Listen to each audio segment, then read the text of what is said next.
The Impending Conflict by E.G. White, Part 2, taken from the book The Great Controversy Between Christ and Satan. And human laws would soon be disregarded, because God forbids dishonest practices, coveting, lying, and defrauding. Men are ready to trample upon His statutes as a hindrance to their worldly prosperity. But the results of banishing these precepts would be such as they do not anticipate. If the law were not binding, why should any fear to transgress? Property would no longer be safe. Men would obtain their neighbors' possessions by violence, and the strongest would become richest. Life itself would not be respected. The marriage vow would no longer stand as a sacred bulwark to protect the family. He who had the power would, if he desired, take his neighbor's wife by violence. The fifth commandment would be set aside with the fourth. Children would not shrink from taking the life of their parents if by so doing they could obtain the desire of their corrupt hearts. The civilized world would become a horde of robbers and assassins, and peace, rest, and happiness would be banished from the earth. Already the doctrine that men are released from obedience to God's requirements has weakened the force of moral obligation and opened the floodgates of iniquity upon the world. Lawlessness, dissipation, and corruption are sweeping in upon us like an overwhelming tide. In the family, Satan is at work. His banner waves even in professedly Christian households.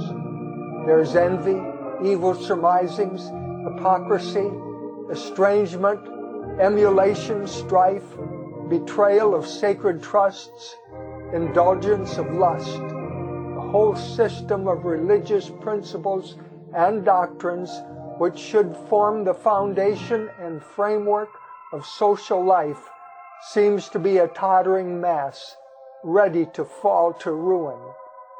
The vilest of criminals, when thrown into prison for their offenses, are only made the recipients of gifts and attentions as if they had attained an enviable distinction.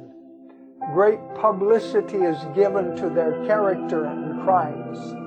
The press publishes the revolting details of vice, thus initiating others into the practice of fraud, robbery, and murder. And Satan exalts in the success of his hellish schemes. The infatuation of vice, the wanton taking of life, the terrible increase of intemperance and iniquity of every order and degree should arouse all who fear God to inquire what can be done to stay the tide of evil. Courts of justice are corrupt. Rulers are actuated by desire for gain and love of sensual pleasure. Intemperance has beclouded the faculties of many, so that Satan has almost complete control of them. Jurists are perverted, bribed, deluded. Drunkenness and revelry, passion, envy, dishonesty of every sort are represented among those who administer the laws. Justice standeth afar off, for truth is fallen in the street, and equity cannot enter. Isaiah 59:14. The iniquity and spiritual darkness that prevailed under the supremacy of Rome were the inevitable result of her suppression of the Scriptures.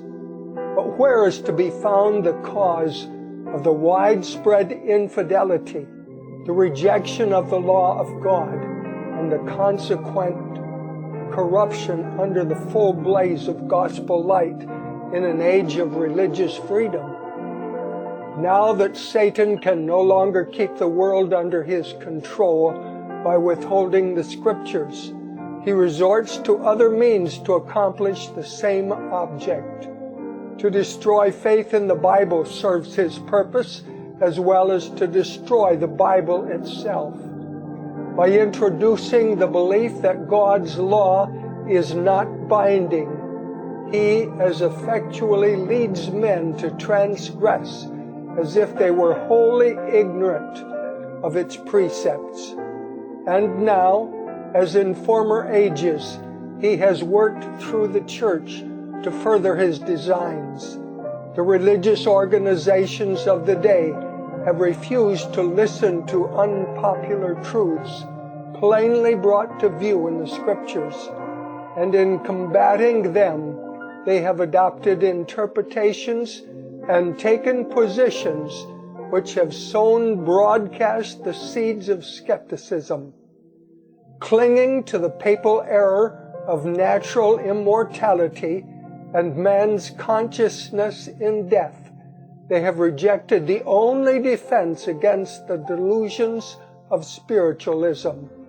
The doctrine of eternal torment has led many to disbelieve the Bible, and as the claims of the fourth commandment are urged upon the people, it is found that the observance of the seventh-day Sabbath is enjoined, and as the only way to free themselves from a duty which they are unwilling to perform, many popular teachers declare that the law of God is no longer binding.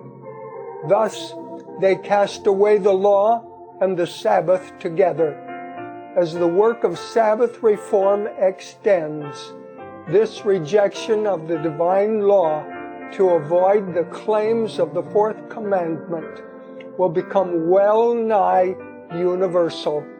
The teachings of religious leaders have opened the door to infidelity, to spiritualism, and to contempt for God's holy law. And upon these leaders rests a fearful responsibility for the iniquity that exists in the Christian world. Yet this very class put forth the claim that the fast-spreading corruption is largely attributable to the declaration of the so-called Christian Sabbath, and that the enforcement of Sunday observance would greatly improve the morals of society. This claim is especially urged in America, where the doctrine of the true Sabbath has been most widely preached. Here the temperance work, one of the most prominent and important of moral reforms, is often combined with the Sunday movement, and the advocates of the latter represent themselves as laboring to promote the highest interest of society, and those who refuse to unite with them are denounced as enemies of temperance and reform. But the fact that a movement to establish error is connected with a work which is in itself good is not an argument in favor of the error. We may disguise poison by mingling it with wholesome food, but we do not change its nature.